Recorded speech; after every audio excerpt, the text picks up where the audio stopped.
Sir हम जानना चाहते हैं कि हमारे अंदर अहंकार क्यों उत्पन्न हो जाता है, क्योंकि हम अपनी ही बात को सच मानते हैं, किसी की बात को उस समय नहीं सच मानते हैं, बाद में सोचते हैं। ये बहुत गहरा क्वेश्चन है और पता नहीं इसने कैसे पूछ लिया, क्योंकि इस तरह के क्वेश्चंस बहुत एडवांस्ड योगीज पूछते हैं। ये बच्चों का क्वेश्चन नहीं हो सकता, क्योंकि इसने पूछा है कि सर हमारे मन में घमंड क्यों आ जाता है। जब भी हमारे मन में घमंड चलता है तो पता नहीं चलता। और अनुज ने ये कहा है, बहुत सही क्वेश्चन पूछा है कि जब घमंड के समय मेरे मन में कोई बात चलती है तो मुझे लगता है कि मैं ही सही हूँ। अनुज के साथ हुआ ये कि इनके अटेंडेंस में इन्होंने ली थी लेट्स से 7 दिन की छुट्टी, और इनके मैनेजर ने कहा तुमने लिया है 8 दिन की छुट्टी। तो इनकी ऊंची आवाज हो गई। इनको लगा कि मैं ही सही हूं, 7 ही दिन की छुट्टी ली थी, और जाकर के बहस कर लिया मैनेजर से। फिर इनके मन में दिमाग ठंडा हुआ, अपने घर पे जाकर पूछा, वाइफ से फोन करके पूछा कि मैं कौन से दिन आया था। फिर मेरे पास आज सुबह भी आए थे अनुज यही चीज़ पूछने के लिए कि आखिर क्यों ऐसा होता है। और ये बहुत समझदार, ये ऑलरेडी समझदार हो चुके हैं अगर ये सवाल इनके मन में आया है, क्योंकि मुझसे ये कह रहे थे मैं चाहता नहीं हूँ कि इस तरह की गलतियाँ मुझसे दोबारा हो फ्यूचर में। मेरे मन में अगर मैं गलत हूँ तो क्यों ऐसा लग रहा है कि मैं सही हूँ। जिस ऋषि मुनि ने भी ये खोजा होगा कि मन में चलने वाले गलत विचार अहंकार हैं, वो बहुत समझदार ऋषि होगा। अब देखो वो हमारी ना बातचीत का हिस्सा हो गया है। अरे ये तो बड़ा घमंडी आदमी है, ये बहुत अहंकारी आदमी है। ये एक तरह से गाली मानी जाती है। किसी को घमंडी बोल दो तो लोग पसंद नहीं करते, बल्कि उसका उल्टा होता है। लोग चाहते हैं कि लोग आपको कहें तुम बड़े विनम्र हो, तुम कितने डाउन टू अर्थ हो, इतना बड़ा आदमी होकर के भी आम आदमी की तरह चलता है, रहता है, सोचता है। इनका क्वेश्चन ये है कि क्यों मेरे मन में घमंड आ जाता है, ऐसा क्यों होता है कि मैं अपने आप को ही सही मानता हूँ। क्या हो सकता है इसकी वजह? एक बार फिर से पूछेंगे। आखिर हमारे मन में घमंड का प्रोसेस चलता क्यों है? ऐसा क्यों होता है कि जिस समय मन में गलत थॉट चल रहे हैं फिर भी लग रहा है कि सही थॉट है, ये मैं ही सही हूँ। ई सेंटर उसको क्लाउड कर देता है। जब ईगो आता है तो ईगो के लिए आप तो समझदार हैं, आप तो ई सेंटर जानते हैं, एस सेंटर जानते हैं। एक कॉमन मैन जो पहली बार आपकी वीडियो को देख रहा है, उसको कैसे मालूम पड़ेगा कि उसके मन में, बेचारे अनुज को तो पता नहीं चला कि मेरे मन में ई सेंटर चल रहा है।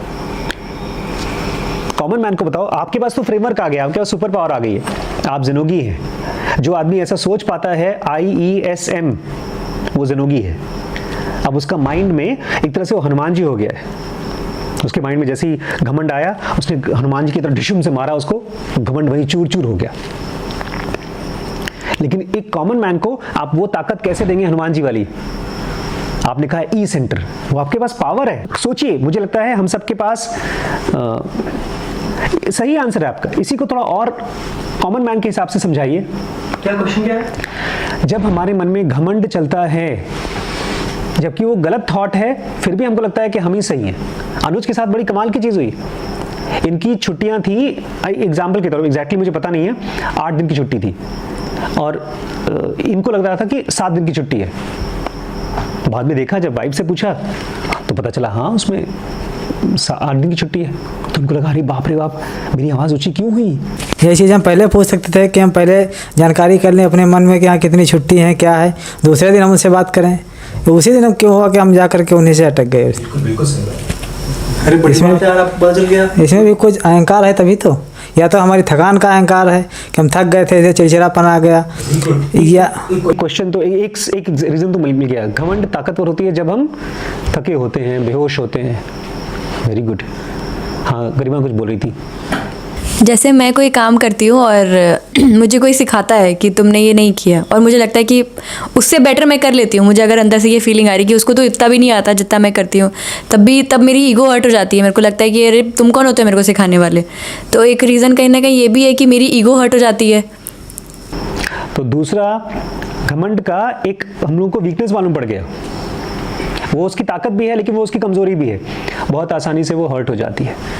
अगर कोई बात हमको चुभ गई किसी की, जैसे मुझे उस दिन टैक्सी में आ रहा था अनुज, जो इतना योगी आदमी कार में आ रहा है और मेरी वाइफ ने मुझसे कह दिया, मतलब सबसे कह दिया कार में ऐसे ही कि आशु को मतलब मुझे लग्जरी बहुत पसंद है। लग्जरी मतलब अच्छा होटल, अच्छे चादर बहुत पसंद है। और मेरे मुंह से पता है क्या निकला? मैं ऐसे गाड़ी में सामने दिख रहा था और मैंने बोला अच्छा। फिर तो ऑलमोस्ट आधे घंटे तक मैं एकदम भुन रहा था, उसमें नर्क की आग में भुन रहा था, मैं घमंड चल रहा था। तो घमंड का एक कमजोरी भी है, अगर आप हर्ट हुए तो आप पहचान सकते हैं कि घमंड चल रहा है। घमंड का रूट क्या है जिसको आप पकड़ के, हनुमान जी को बहुत ताकतवर बोला गया है। ये हनुमान जी का जो हम श्लोक पढ़ने वाले थे, पता है कौन सा था? बहुत कमाल का श्लोक है, महावीर विक्रम बजरंगी। यही था आज? नहीं, आज था हाथ वज्र और ध्वजा विराजे, कांधे मूंज जनेऊ साजे। उसका मतलब है you hold the thunder bolt club, कि तुम्हारे हाथ में गदा है, हाथ वज्र, हाथों में वज्र है, और फ्लैग इन योर हैंड, तुम्हारे हाथ में ध्वजा है। वज्र नहीं, वज्र होता है। नहीं, ये गांव की भाषा थी, होता तो वज्र है लेकिन ये गांव की भाषा में वज्र बोलते हैं। ये पूरी की पूरी अवधी भाषा है, गांव की भाषा है। प्योर संस्कृत में या हिंदी में बोलेंगे वज्र, जैसे विवेक, लेकिन विवेक बोलते हैं गांव की भाषा में, विवेक। तो हनुमान जी के हाथ में एक वज्र है और उनके पास दूसरे हाथ में एक ध्वजा है, एंड हैव सेक्रेड थ्रेड, उनके पास जनेऊ है। पता है पहली बार मुझे जनेऊ का मालूम पड़ा क्या है। जनेऊ पता है किस लिए पहन लगाते हैं? जनेऊ जब होता है, तुम्हारा जनेऊ हुआ है ना, उसमें एक बड़ा अजीब टाइप का प्रोसीजर कराते हैं। आपको कहा जाता है, पंडित जी कहते हैं एक डंडा लो, उसमें डंडा देते हैं आपको और उसमें कुछ बंधा होता है, और आप घर से निकल के जाते हैं, कहते हैं कि मैं जा रहा हूं घर छोड़ के, मैं सन्यासी बन रहा हूं। ऐसे ही हुआ ना, मैंने किया इसको। और फिर माँ बाप आपके पास आते हैं, माँ आती है आपसे मनाने के लिए, नहीं बेटा चलो वापस चलो, फिर आप वापस जाते हैं और फिर आपको जनेऊ हो जाता है। ये बड़ा इंपॉर्टेंट पार्ट है। हनुमान जी का जनेऊ हुआ था जबकि हनुमान जी एक बंदर थे और शादी भी नहीं हुई थी। शादी से रिलेटेड नहीं जनेऊ का। अच्छा। ऐसा बचपन में ही बच्चे की जनेऊ कर सकते हैं, कर सकते हैं। वो लोग फिर सोचते हैं चलो शादी के पहले कर देंगे, ये एक पूरा प्रोग्राम होता है, उसमें खर्चा भी होता है, तो इसलिए लोग बाद में कराते हैं। आपका हुआ था? शादी के पहले तो कर ही देते हैं, ब्राह्मणों में शादी के पहले जनेऊ कर देते हैं। जनेऊ जिसको होता है उसका माना जाता है वो द्विज है, द्विज मतलब? उसका दूसरा जन्म हो रहा है, उसका घमंड खत्म हो गया है, अब उसका नया जन्म हुआ है, तब उसको ब्राह्मण माना जाता है, ब्रह्म के बराबर माना जाता है। इसलिए हनुमान जी जब पहनते हैं जनेऊ तो ब्रह्म के हिसाब से अपने आप को आइडेंटिफाई करते हैं। उनके हाथ में वज्र था। ये वज्र आपके पास कैसे आए? मन का वज्र, यहां मैं तो मानता हूं कि मन का वज्र है, कि जैसे ही दिमाग में कोई नेगेटिविटी आए खट से उसको आप काट सकें। वो वज्र क्या है? किसके जरिए आप अपने अहंकार को, अपने घमंड को चूर चूर कर सकते हैं? दूसरे के घमंड को नहीं, अपने घमंड को। वो वज्र क्या है?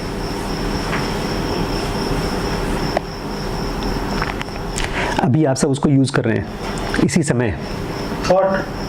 थॉट से भी ज्यादा ताकतवर होता है साइलेंस है, लेकिन साइलेंस बड़ा एक्टिव साइलेंस है। हाँ, जब आप बहुत ध्यान से सोच रहे हैं, आप सोच रहे हैं, क्योंकि मुझे याद है उस दिन गाड़ी में मैं सोच रहा था, एक तरफ मेरा मन कह रहा था कि कहा कैसे इन्होंने मुझे कि मुझे लग्जरी पसंद है, और दूसरी तरफ मेरा मन कह रहा था क्या चल रहा है मेरे अंदर, चल क्या रहा है, क्यों मैं चुप हो गया हूं, क्यों मैं नाराज हो गया हूं। कौन सी चीज है जो वज्र, जिसके जरिए आप अपने अहंकार को चूर चूर कर सकते हैं। लेकिन एट द सेम टाइम मैंने बाद में श्रीश ने मुझसे पूछा, बड़े पापा आपको गुस्सा आ गया था ना, और मैंने सोचा कि आखिर मैंने गुस्से को तुरंत डिसॉल्व क्यों नहीं किया। ये जो वज्र है, जो मन के अंदर की जो ताकत है, जो घमंड को हराती है, वो आपको नहीं हराती, वो आपको और एम्पावर करती है, आपको सही डिसीजन लेने में खुद को और दूसरे को भी सही डिसीजन लेने में हेल्प करती है। वो वज्र है डीप अंडरस्टैंडिंग, गहरी समझ, ऐसी समझ जो केवल विचारों से नहीं आती, देखिए बहुत कमज़ोर है घमंड अंडरस्टैंडिंग के सामने। हम लोग आजकल ब्लॉग बनाते हैं, आप भी देखिएगा, मनोज को दिखाना। मैंने एक नई डिस्कवरी की है कि क्यों ऐसा होता है कि लोग हमारी वीडियोस को कम देखते हैं, किसी व्लॉग को या किसी कॉमेडी फिल्म को या किसी फाइट फिल्म को ज़्यादा देखते हैं। क्यों? आपको क्या क्या लगता है ऐसा क्यों होता है? फाइटिंग वाली फिल्म रहती है तो उसमें खूब जोश आता है कि वहाँ गाड़ी उड़ रही है, वहाँ आग आ रही है, तो जोश आता है। क्यों आता है जोश? हम सोचते हैं अगर हमारे साथ भी ऐसा हो तो कितने बढ़िया लगेंगे हम। ज़रूरी नहीं फिल्म, और भी यूट्यूब चैनल हैं जिनको लोग देखते हैं और बड़ी खुशी खुशी उनके पूरे वीडियोस देखते हैं। मुझे हमारे में ये लगता है कि जब बातचीत बड़ी मोनोटोनस हो जाती है, लोगों को कुछ ले जाने के लिए नहीं है, अरे ये मैं करूँगा तो ये हो जाएगा, चाहे लोगों को वो बकवास चीज़ ही क्यों ना दे दो, लेकिन लोगों को कुछ तो चाहिए कि मैं ये लेकर के जाऊँ, अब मैं इसको यूज़ करूँगा, ये नहीं मिलता। मेरा इंसाइट ये है, ध्यान से सुनिएगा, हमारी वीडियो को समझने के लिए आपको बहुत अवेयर होना पड़ेगा। नंबर 1, फिल्मों को देखने के लिए, व्लॉग्स को देखने के लिए और उसको समझने के लिए आपको बहुत अवेयर नहीं होना पड़ेगा। देखिए आज मैं इनका डेविड डोब्रिक का वीडियो देखा, प्लस इनका व्लॉग देखा। इनके व्लॉग में एक जगह पर ये बीवी की बात कर रहे हैं कि मेरी बीवी के लिए मम्मी खाना बनाएगी। समझना मतलब वो स्टडी वाला हो गया ना। नहीं वही तो बता रहा हूँ। समझने का मतलब है एक कोई चीज हो रही है उसको मैं किसी खास तरीके से रिस्पॉन्ड करूं। समझने का मतलब है अब मुझे कॉमेडी सीन दिखाया गया, आपने मुझे मेम दिखाया और मैं हंस नहीं रहा हूं, इसका मतलब मैं उस मेम को समझा ही नहीं। तो जो फिल्में सुपर हिट हो जाती हैं उसमें एक आदमी, जो भी कॉमन आदमी है, उसको समझ पा रहा है। अभी बोल रहे थे ये कि ड्यून 2 या कौन सी फिल्म आने वाली, ग्लैडिएटर 2 या तो आपकी जो फिल्म में हम सब सो गए थे ओपेनहाइमर, इसको हम समझ ही नहीं पाए। मतलब जो दिखाया, जो उस फिल्म मेकर ने हमसे जो रिस्पॉन्स चाहता था मिला ही नहीं।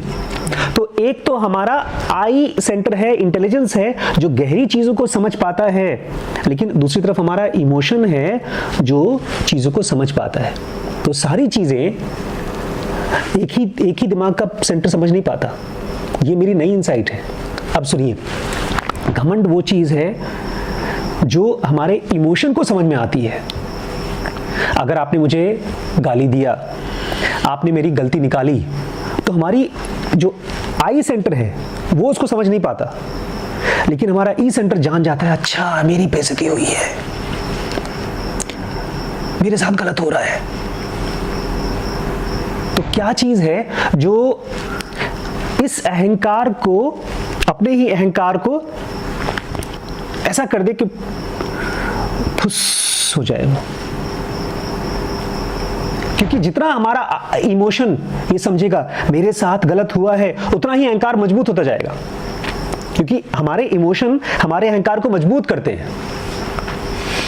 एक बार आपने मेरी बेइज्जती कर दी, मतलब मुझको लग रहा है कि आपने मेरी बेइज्जती की, उसके बाद आप सॉरी भी बोलोगे तो मेरा मन कहेगा नाटक कर रहा है। क्योंकि उसको अपनी खुद की समझ आ गई, ई सेंटर की समझ आ गई है कि मुझे पता है तुमने मेरी बेइज्जती की है, तो मुझे पसंद नहीं करते हो। तो उसको फुस करने के लिए क्या चाहिए? वो हाथ वज्र और ध्वजा पे तो बादी, ध्वजा तो अलग ही चीज है। बताया उनके ध्वजा पे क्या था? हनुमान जी के ध्वजा पे ध्वजा क्या होता है? फ्लैग। हनुमान जी के हाथ में एक झंडा है। सभी भगवानों के हाथ में एक झंडा है भाई। हनुमान जी के, विष्णु जी के हाथ में जो झंडा है उसको गरुड़ बना हुआ है उसके ऊपर। शंकर जी के हाथ में जो झंडा है उसके ऊपर एक बुल बना है। और इनके हनुमान के में हनुमान जी ध्वजा बिलोंग्स टू राम। जय श्री राम लिखा है। आपका जो ध्वज है वो रिप्रेजेंट करता है आप किस पर्पस को, किस चीज को लेकर के आगे बढ़ रहे हो। मेरा ईगो कैसे डिसॉल्व होगा वो मुझे नहीं समझ में आ रहा। हमारा ईगो डिसॉल्व होगा जैसे ही आपको पूरी ईगो की स्ट्रक्चर समझ में आ गई। इनका झंडे वाला कंसेप्ट कैसे बैठेगा इसके साथ? मतलब झंडे वाला कंसेप्ट तो आप जब किसी एक लाइफ के बहुत गहरे पर्पस के साथ जुड़े हो, मान लो ऐसे अनुज है, अनुज ने डिसाइड कर लिया कि मैं सर के लिए डेडिकेटेड हूँ, ठीक है। अब उस डेडिकेशन में इसको लग रहा है अरे मुझे गुस्सा आ रहा है, गुस्सा आ रहा है, गुस्सा आ रहा है, इसका मतलब मैं अपने काम से डिस्ट्रैक्ट हो रहा हूँ, काम से डिस्ट्रैक्ट हो रहा हूँ, मुझे नहीं अपने काम से डिस्ट्रैक्ट होना है, मुझे सर के पर्पस के साथ में जुड़ना है। मेरे साथ भी होता है। कल ही परसों जब गाड़ी से आ रहे थे और मैं जब परेशान हो गया कि मुझे गुस्सा आ गया, रिम्पी ने कुछ ऐसा बोला जिससे मैं परेशान हो गया, मुझे लगा मेरी लाइफ का पर्पस डिस्टर्ब हो रहा है। मैं तो वो आदमी हूँ जो अपने परिवार को खुश रखता है, मैं वो आदमी हूँ जो अपने IESM को एकदम बैलेंस रखता हूँ। सेक्शन 2 भी खुलता है, सेक्शन 3 खुलने वाला है, सेक्शन 4 खुलेगा, वो मेरा वो पर्पस है। और क्या हो गया, मैं फंस गया यहाँ पर, मन के अंदर में फंस गया। जैसे ही मुझे पूरा स्ट्रक्चर समझ में आता है, मुझे डिस्टर्बेंस था। नॉर्मली लोगों को घमंड में डिस्टर्बेंस नहीं होता, लोग अपने घमंड के बोझ को अपने सर पे रख के सालों साल तक रहते हैं। अभी हमारे जान पहचान में एक मैडम है, उनको एक किसी शादी में जाना है, किसी फंक्शन में जाना है, लेकिन वो नहीं जा रही हैं क्योंकि जिस तरह से बुलाया जाना चाहिए उस तरह से नहीं बुलाया गया, तो फिर भी जा भी नहीं पा रही हैं क्योंकि उनका जो घमंड का पोटला है सर के ऊपर रखा हुआ है। घमंड एक खास टाइप से चीजों को चाहता है कि तुम मेरा ऐसे ही पैर छुओ, तुम मुझे इतना ही पैसा दो। इसलिए घमंडी लोग जब शादी करने जाते हैं या उनके बच्चे जब शादी करने जाते हैं, उनको लगता है हमारी जो विदाई होगी वो 1000 1001 रुपए से कम में नहीं होगी। क्यों? क्योंकि हमारे घर में जिसकी हुई थी वो 501 से हुई थी, तो मेरा 1001 से करो। मुझे याद, एक शादी में गया था मैं, छोटा सा नहीं होता शादी में ना, दूल्हे के साथ आपको बैठाया जाता है, आप छोटे बच्चे होते हैं, तो मैं दूल्हे जी के साथ बैठ गया। अब मैं सोचता हूँ तो हंसी आती है। क्या? सुबह सुबह वो जो दूल्हा होता है वो दही चाटने का काम होता है उसका, दही चखेगा, दही चीनी, और वो नाराज होगा, पहले कुछ डिमांड करेगा, लड़की वालों से कुछ डिमांड करेगा। तो मैं बैठा था, सोच रहा था कि चलो देखते हैं क्या डिमांड करेंगे। जीजा जी, मैं जीजा जी, मेरे जीजा जी हैं वो। जीजा जी ने क्या मांगा पता है? हाँ? नहीं, दीदी का हस्बैंड। गेस करिए क्या मांगा होगा? आपने मांगा? मैंने नहीं मांगा, जीजा जी की शादी है। गाड़ी तो उनको मिल चुकी थी, 2 व्हीलर। उनका हाथ, शादी में हाथ तो मिल ही चुका है, अब उनको सामान चाहिए था कोई। प्लॉट की औकात नहीं थी उनकी। बाइक तो मिल चुकी, चेन शायद चेन भी मिला होगा, पता नहीं, चेन नहीं मांगा था, घड़ी भी नहीं मांगा था। तो क्या मांगे? एक मिनट, मैं आपको अगर बोल दूं उसका नाम तो अब पहचान भी नहीं पाएंगे, अब उस जमाने में अब मिलता भी नहीं हो। क्या? 2 in 1, उस जमाने में उसको 2 in 1 बोला करते थे। जानते हैं क्या होता है 2 in 1? हाँ, रेडियो जैसा होता था। VCR 2 in 1 होता था, टेप रिकॉर्डर विद प्लेयर, जिसमें आप कैसेट डालेंगे। एक जो खाली प्लेयर होता था वो महंगा, सस्ता आता था, जो रिकॉर्डर होता था वो महंगा आता था। और भाई साहब ने खाया ही नहीं, दही चीनी नहीं खाए, उठ के चल दिए। बोलते हैं जब तक मुझे नहीं मिलेगा 2 in 1, हाँ तब तक मैं दही, सोचो अपनी बीवी को नहीं लेकर जाएंगे, और फिर लेके गए। तब उनको भैया गारंटी दी गई, मम्मी जी ने उनको गारंटी दिया कि पापा जी जब आप दुबई से वापस आएंगे तो तुमको 2 in 1 दिया जाएगा। जब वो गारंटीड हो गया तब दूल्हे महाराज ने दही चीनी खाया और उठ के गए। फिर भी बोलते हमारी बेइज्जती कर दी गई, 2 in 1 नहीं दिया गया। तो बोलते तुम्हें थोड़ी ना मिलेगा। घमंड ऐसा होता है जो अंधा होता है, उसको दिखता ही नहीं है कुछ। लेकिन आपने बहुत अच्छी चीज की है, मैं चाहता हूं ये सब हमको अनुज से सीखना चाहिए। इसने अपने घमंड को, चाहे बाद में ही सही, यही तुम्हारे क्वेश्चन का आंसर भी है, अगर घमंड को बाद में भी पहचान लो तो भविष्य के लिए आप तैयार होना शुरू हो जाते हैं। जैसे एक रास्ते पे जा रहे हैं और उस रास्ते पे एक बड़ा सा गड्ढा है। जैसे इस बार जब हम लोग आए ना तो रिम्पी ने कहा हम लोग मेन हाईवे से नहीं जाएंगे, साइड के हाईवे से आ जाएंगे।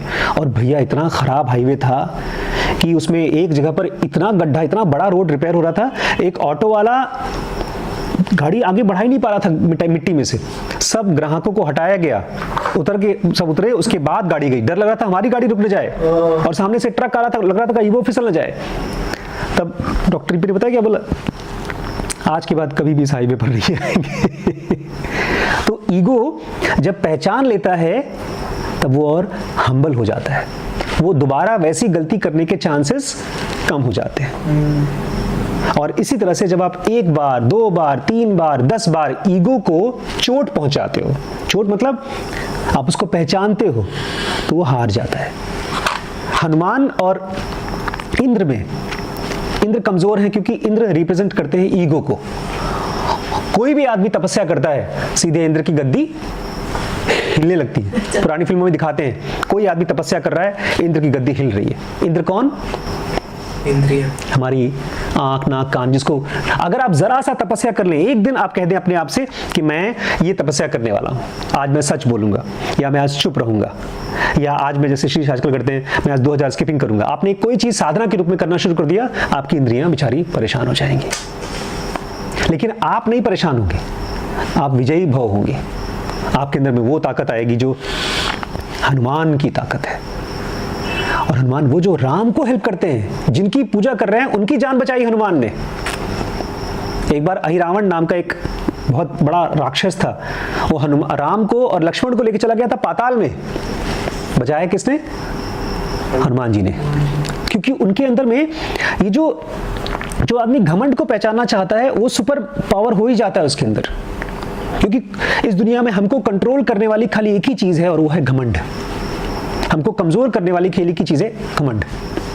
कोई भी आदमी आपको लालच दे दे आपके घमंड को, वो आपको कंट्रोल कर लेगा। आपको हर्ट कर दे, वो आपको कंट्रोल कर लेगा। लेकिन अगर आप ये अंदर से पूछना शुरू कर दें, घमंड क्या हो रहा है, हो क्या रहा है, ऐसे देखिए जैसे पेट में दर्द हो रहा है, पेट गुड़गुड़ हो रहा है, इसका मतलब तबीयत खराब है, मुझे आराम करना चाहिए। दिमाग में घमंड का प्रोसेस चल रहा है, अभी मुझे अवेयर होना चाहिए। चल क्या रहा है, क्या चीज़ है जो मैं चाहता हूँ, किसी खास तरीके से ही चाहता हूँ, ऐसा नहीं होगा तो सब खत्म हो जाएगा। जब आप ऐसे पूछेंगे तो बेचारा घमंड ऐसे हाथ जोड़ करके आपके सामने नतमस्तक हो जाएगा, बोलेंगे मालिक छोड़ दो। आप बोलेंगे तथास्तु, और वो गायब हो जाएगा। उसको मुक्ति मिल जाएगी, घमंड को मुक्ति मिल जाएगी। और जैसे गाइड फिल्म नहीं, लास्ट में बचता है मैं ही मैं हूं, सत्य हूं मैं, घमंड खत्म हो जाता है। ठीक है।